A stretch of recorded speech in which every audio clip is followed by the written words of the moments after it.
tasa de interés lo fija el Comité Federal del Mercado Abierto, la FONC, también de la Reserva Federal. Como decía antes, ellos mismos ponen cuánto le tienen que pagar por el dinero que ellos mismos, es obligatorio. Es un monopolio perfecto, pues obligatorio que vos les compres a ellos y además ellos te dicen cuánto vale, lo que se les dé la gana. La única objeción sería, bueno, pero hay una junta de gobernadores que van gobernados por el Senado. Bueno, imagínense si entra alguien ahí fuera del sistema. O sea, básicamente todos los que entran son parte del mismo sistema. Son toda gente de los mercados financieros que entran y salen de lo privado a lo público. Todos tienen pasado en los mercados privados.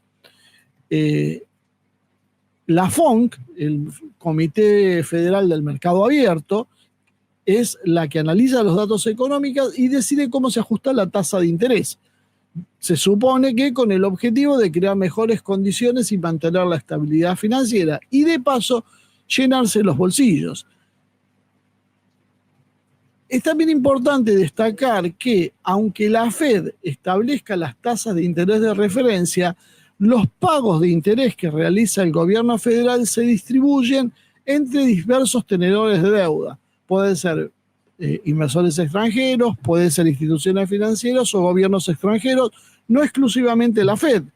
Es decir, el cliente financiero, el sector financiero, tiene como cliente perpetuo a los Estados Unidos. Es una deuda perpetua. Les cobra intereses por un valor mayor al del presupuesto militar anualmente. Ese dinero lo distribuyen entre inversores y la Fed, que curiosamente son los mismos actores, porque en definitiva son los mismos actores financieros. Y la Fed, además, la controla los bancos centrales, controla además los bancos centrales del mundo occidental. Es decir, desde allí controla la política general, que era lo que explicaba antes. O sea, la Fed está controlada por un sistema financiero y a través de las Fed controlan otros bancos y a través de otros bancos centrales controlan los gobiernos. ¿O acaso no sabemos nosotros que los mercados son los que condicionan las políticas que debe tomar el gobierno? Porque un día se pusieron de mal humor y te cambiaron el precio, la tasa y demás y te hacen el país ingobernable. Bueno, son estos muchachos los que hacen eso. Y es por eso que de esta cuestión clave nadie habla nada, porque ¿cómo vas a hablar si en realidad este es el verdadero corazón del sistema? En resumen, para ir entendiendo, el modelo actual de la Fed está basado en un ciclo de endeudamiento permanente. El gobierno emite bonos del Tesoro para financiar su gasto, la Fed compra esos bonos creando dinero de la nada. El gobierno, para devolver ese dinero, tiene que pagar intereses. El pago de los intereses lo financia con más deuda. Como este sistema es circular, garantiza una fuente constante de ingresos para la banca e inversores privados que posean deuda de los Estados Unidos. Es un círculo vicioso donde cada dólar en circulación tiene una deuda asociada, generando una transferencia, un drenaje constante del ciudadano común estadounidense hacia prestamistas y banca privada. E indirectamente podríamos decir de todos nosotros, porque cuando nosotros decimos que las finanzas globales nos chupan la sangre, lo que están haciendo es eso, nos van metiendo en esa misma rueda. La pregunta entonces es, ¿y por qué no se cambia este sistema si es tan nefasto? Se barajaron algunas posibilidades, el poder de la banca y el lobby financiero.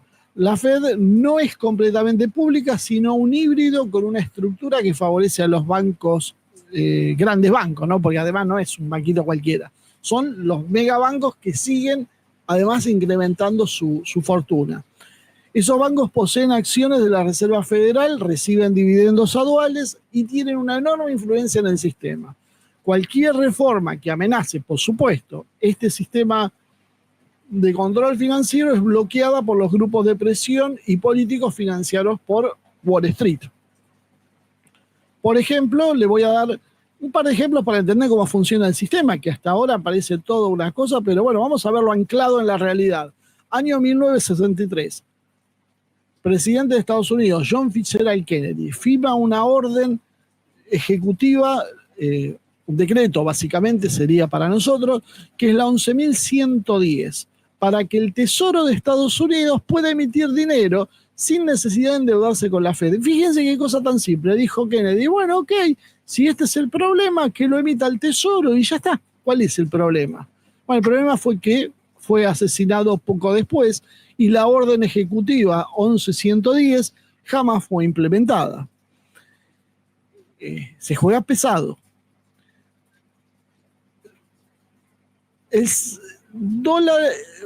Estados Unidos mantiene la hegemonía mundial a través del dólar, ¿no? Por eso también Trump no puede dar ese salto al vacío y amenaza con que, ojo, lo que van a hacer con el dólar en los países de los BRICS. Porque básicamente la estabilidad del dólar. O sea, Trump tiene que cambiar algunas cosas, pero tampoco va a dar ese salto al vacío porque se va a quedar sin país. La economía depende de la moneda, la economía global depende de la moneda estadounidense, lo que le permite imprimir dinero sin hiperinflación inmediata. Si Estados Unidos abandona el modelo creado por la Fed, va a perder influencia global y su capacidad de endeudarse indefinida se perdería. Entonces se cae todo el sistema.